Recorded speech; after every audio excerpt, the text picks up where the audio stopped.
Türkçe'de eski elif var İlk birinci kitabı Uylagan sayın ışan olmayayım Vaya gitti şu uşağım Enki hatirelerde Kaldı ekiyeti boğalaşağım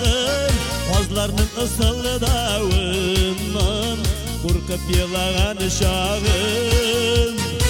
Enki hatirelerde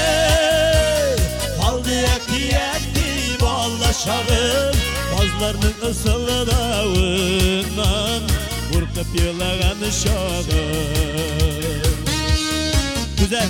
koy beni,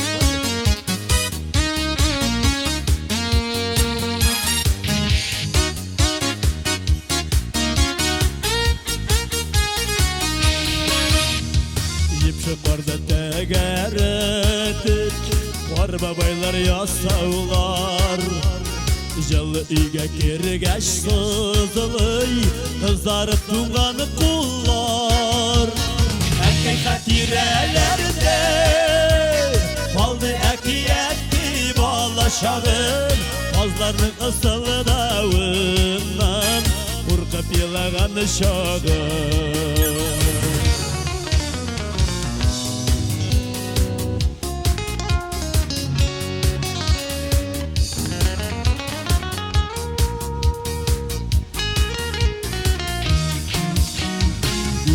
Seğenli batıp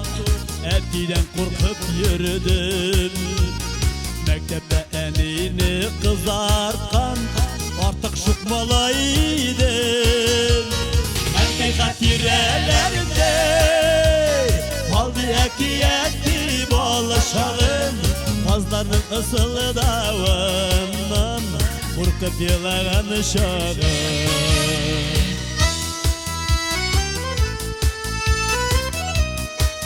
Hatırında mı?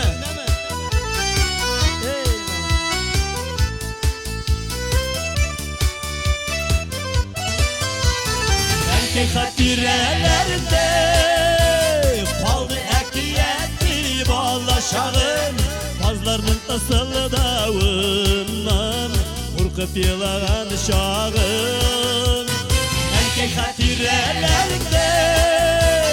Kaldı ekiyeti bağlaşağım Kozlarının ısıldağından Korkup yılağan uşağım Kozlarının ısıldağından Korkup yılağan uşağım